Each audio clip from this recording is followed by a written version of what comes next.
Hey guys, what's up? I'm here to give you guys my recap on Shokugeki no Souma, Go no Sara, or you can call it Food Wars, the 5th plate on episode 7. Now, another point shows what happened in this final arc that became a very nasty download, you know? And I'm pretty sure you guys might be saying, okay, what the F and heck are you talking about? Is this the same old thing you're going to keep bringing up again? Yes, and I will remind you guys that one of the reasons why the final arc of Food Wars, such as this one or something, tends to be a little down low or out of proportion in terms of logic and realism, as some series tend to go down that certain route anyway, you know? Now, call me crazy Milanakis for saying that, but I'll get to that just a moment. So, if anything else, let's just get this started. You see, the episode picks off where Armed Discharge faces up against the first seed of Elite 10, Yukihiro Souma, you know? And the cake that Souma made is a bouche de Noël or something. It's a cake that you eat during Christmas made to look like a tree trunk, you know? And of course, Souma explains how he managed to make the bark and everything, like using that little saw blade of that little wooden spoon whatsoever, you know? Which is really hilarious. And we have to it that Jorichiro and Nakuri's grandfather, which I forgot his name, forgive me. I mean, we haven't seen him too much in the spotlight throughout this season, so I only remember those who have a lot of spotlight time. But whatever the case may be, we have to it that the grandfather or the former principal of Totsuki ends up asking Jorichiro, do you think your son ever have a chance against the Noir at all, especially the Elite? And we have to it that Jorichiro's like, no way. My son, he will stand no chance against someone like that. He's just the son of a guy who runs a puny diner. But he will only lose if this was under normal circumstances. And we have to it that the judges taste Souma's cake and they say, I have been served. It's absolutely delicious, so exquisite and soft. And harmonious sweetness is blossoming within my mouth, you know? And we had to the judge says, it reminds me of sparks flashing then disappearing. Such a smooth yet fleeting sweetness. And we have to that Souma says that the key here is the Japanese yam, you know? Adding that to the batter gives you a cake that's slightly thicker and sweeter. And there are two kinds of creams in there. I made both with banana, avocado, tofu, and soy milk. Then I added puffed rice to the white cream, you know? And cocoa paddle to the brown cream.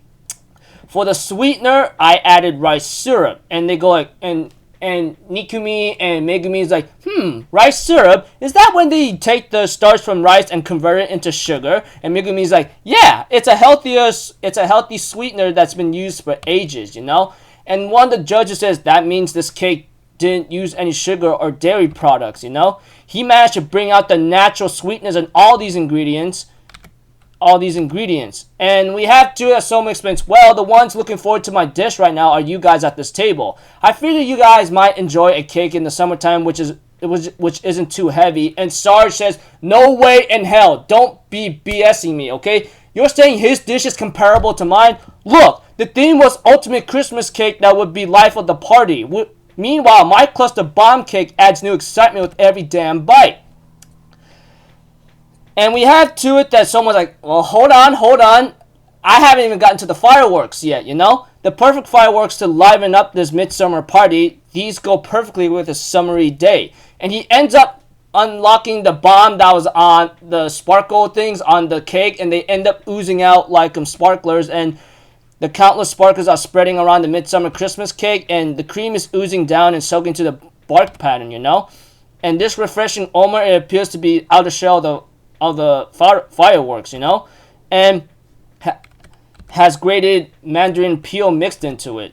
We have to the one of the judges tried out the cake that the sauce was unlocked by Souma's fireworks show, and it's coffee crumble, fruits, almonds, and coffee beans are crushed, mixed with baked together to create this crumbly confection, you know.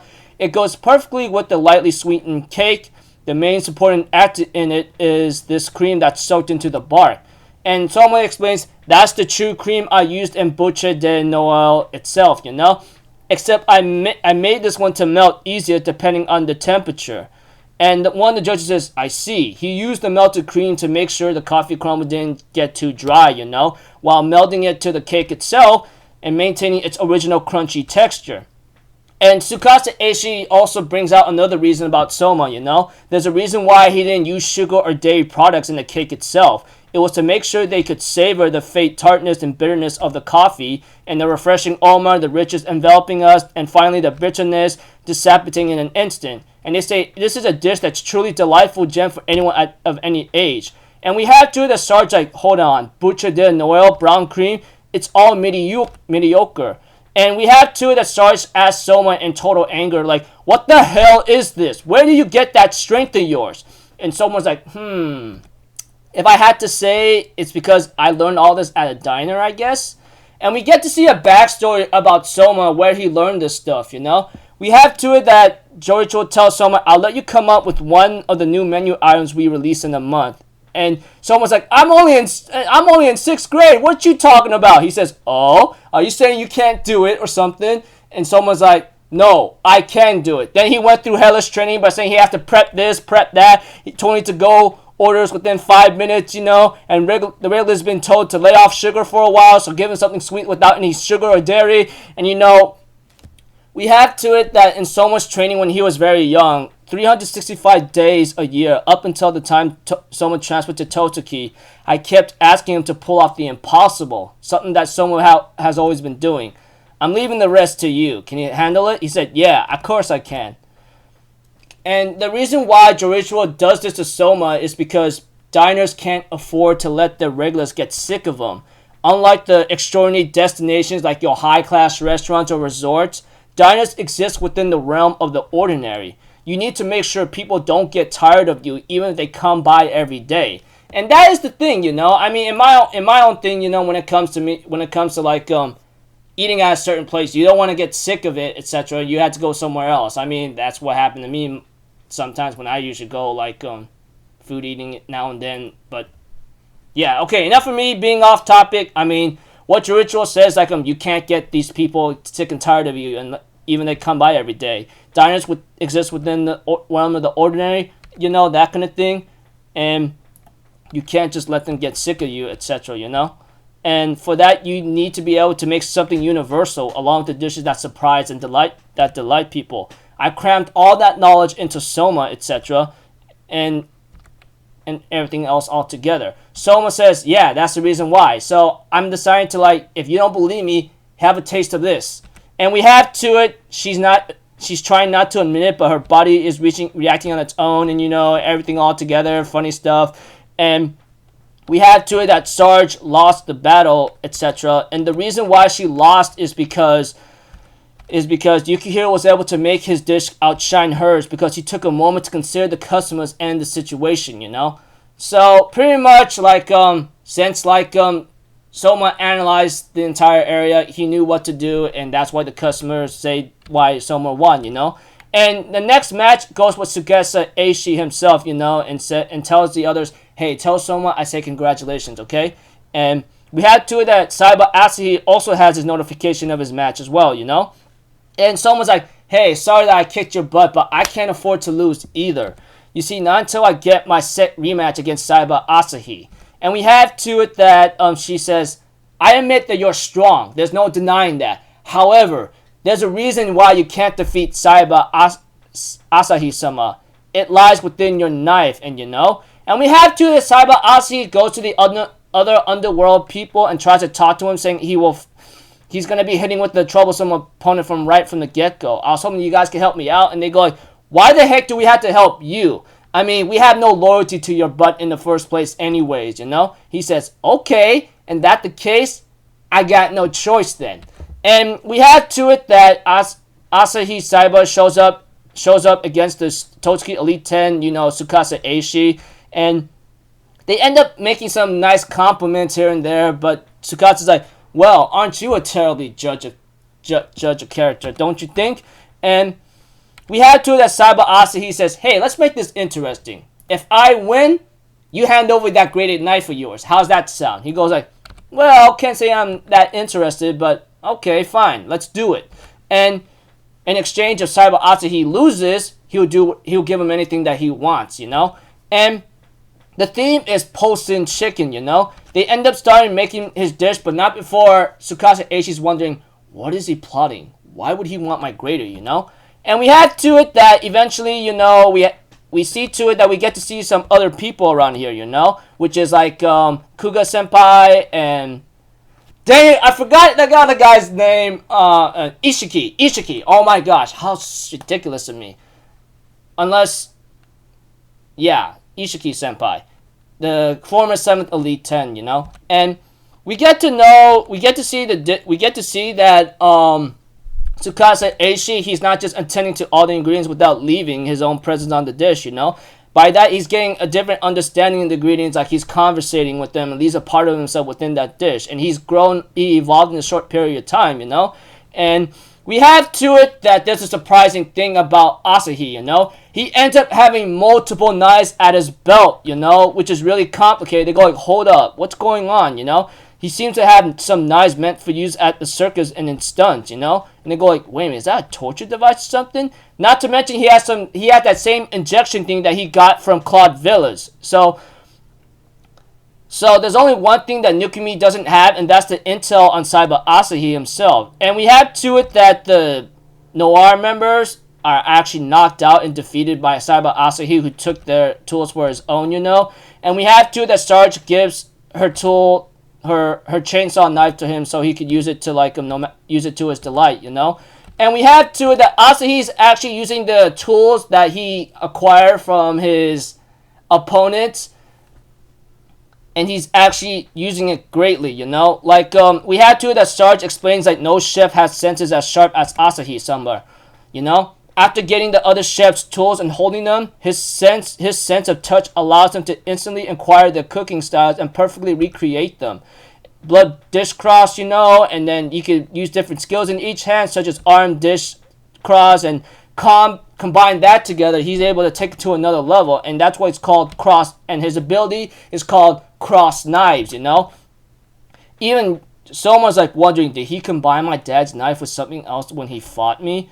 Even right now, Megumi mentions that it's true. The flavor he produced back then really was on another level. And we have to it that Nikumi's like, is that your facing two Mimasakas who has that same traceability, you know? But Kuga's like, but Kuga Senpai says, we're not talking about 2 or 3 of them here. And Ishiki mentions like every time he crosses, his abilities go up exponentially, like he could reach the heavens, you know? It's endless. Like the combination he makes, it'll keep going and going and going. And we have to it that the Posen chicken rotere that Tsukasa Eishi is finished, not to mention Saiba Asahi's dish called grilled Posen chicken is also served, you know? And we have to it that they start with Saiba Asahi's dish. Rantabi says like, the judges are actually surprised by Saiba's dish by saying the Posen chicken has been seasoned with mustard, and then he grilled it into perfection with clarified butter. And the other judge says the panko sprinkled on top has been roasted to a golden brown, you know, enhancing the Posen chicken's texture with every bite. Nothing's wasted with the meat or the sauce, so what the heck happened? And we have to that Saiba Asi explains like the secret lies in the light scoring I did on the top, you know. And she goes like, light scoring? But this is far more. He says, yeah, it's on another level. I used the chain carving knife to do the light scoring, and so the Posen chicken's natural texture wouldn't be lost. And they go like, don't. And however, everyone seems to go like, hey, don't worry. I think Tsukasa's dish is able to surpass that. And we see to it that Rantabi is actually blasted away. Especially the judges are also consumed by Tsukasa Eishi's dish, you know? It's like melting right in her mouth. It's like, this isn't meat, it's cotton candy. They've been served well. And we have to it that Tsukasa Eishi ends up saying, oh, after giving the meat an herbal rub, you know, I thoroughly roasted it at a low temperature, and please try the Feija Musi, you know? And Feija is a fruit from Central and South America. And it's like, it's mentioned Tsukasa Eishi was with Rindo Senpai in the Amazon for a while, you know? And they all say, the refreshing sweetness and tartness of the feijoa takes the flavor of new heights. And, you know, we were able to see to this unknown side of the ingredients because of all this conversation. However, Saiba Asahi's dish is being more is getting more attention and more compliments than ever. And we have to it that Saiba reveals the reason why my dish got an edge is because is the tiny bits of blood sausage carved into the chicken. And it's the Bolden Noir or something, you know? He explains like it's a combination of blood that I just drew from the poached chicken and pig's blood. That's what's adding that extra punch. We have to it that Rantubby explains like, hey, if you used only pug and pig's blood, it should overshadow the scent of the poached chicken. And we have to it that Saiba Asahi says it's all about the fat. I didn't just inject the blood from the poached chicken, but the fat too. Animal fat is just a hunk of premium rich flesh. It adds depth to the flavor of the meat without getting in the way. And this shows up his abilities of cross knives, you know? And he explains a delicate yet dynamic way of cooking the meat to bring out its best. And he did cross knives with the freaking circus balls and the pure poached chicken meat. The pleasure of the sausage and the made of the blood and fat. This dish is basically taboo, you know? And all the judges say like, says that Tsukasa Eishi's dish, you know, it's a perfect dish that brought out more than 100%. It's 120% of all the ingredients, but Saiba Asahi has surpassed perfection itself, you know. And we have to that Sarge explains that that's right. Even the crossed knives can surpass even the god's tongue, you know. And we have to that Saiba Asahi won, and we have to that Yukihiro Souma can only be upset about this and gives tea to Tsukasa Eishi. And then Tsukasa's like, Yukihiro, seriously, man, you can't lose this upcoming battle, Doc. I'm really deadly serious about this. And we have to it that Yukihiro's like, I won't lose this battle. And we have to it that there's a credits roll playing in the credits roll, and we get to see a little bit of the backstory of Saiba Asahi, you know? I mean, I think it was always shown or something, but all I could really tell you that Saiba Asahi's past was never a good one. Like, in any shonen series or any series that, like, when it comes to certain people being powerful or how cruel and ugly they are is because of their rough childhood or backstory whatsoever, you know? And you know, we get to see a post-credit scene where Takumi Aldini, who's known as the 7th seed of the Totsuki Elite 10, is taking on a noir known as Don Kama. And this will be a team battle, you know? The chefs will personally register their support members and they must coordinate to win. These are the terms that the bookmaster has sent us. And we have to it that Aldini says, look, I have only one supporter, my younger brother Isami Aldini. And he shall show up here, and we have to it that there's a funny sign. It says Takumi Aldini versus Don Kama. Venue this way. And it says, danger, no trespassing. And preview next episode is called The Missing Half of the Moon. And it ends off there. Now, knowing that my detailed recap is now at an end, one of the second major reasons, or possibly maybe more of that bigger number possibly, is the cross knives thing. Now that thing came out of nowhere. It had no simple backstory or something. However, it's like that with the God's Tongue as well. Even though it has a little information here and there, we don't really know how this cross knives works. I mean, we get a little detail about it, like, oh, the guy touches it, he could recreate it like it's a tracing ability that Mimasaka did. But unfortunately, it's a higher level than that. So yeah, one of the major reasons is that this opponent is so OP, as many people mentioned, out of nowhere, is because his cross knives ability. The moment he touches your knife, he could tell like he could take it up to another level and could evolve up to another standard or perfection. Yeah, one of the ugliest reasons, or should I say, one of the major reasons why this arc became went down south or in the down low, you know. So, I don't know how this is going to go out for Yukihiro Souma, you know. I mean, like, everything all together. But one thing for sure is, like, it's going to be one hell of a battle. And we get to see Takumi Aldini in his next match, which is going to be exciting. I mean, yeah. So, pretty much that's about it, people. This is going to be pretty tense, and be ready or something, even though don't be ready, because if you already have a nasty criticism of what's going on, then I don't think you'll be enjoying what's to come. Especially as a manga reader myself, even I knew why this final arc became and lost everybody's taste. So until then, people, see you guys in the next video. I'm Fizzetto. Have a good day, and I'll see you guys next time, alright? Peace out. Bye-bye. Toot-toot-toot!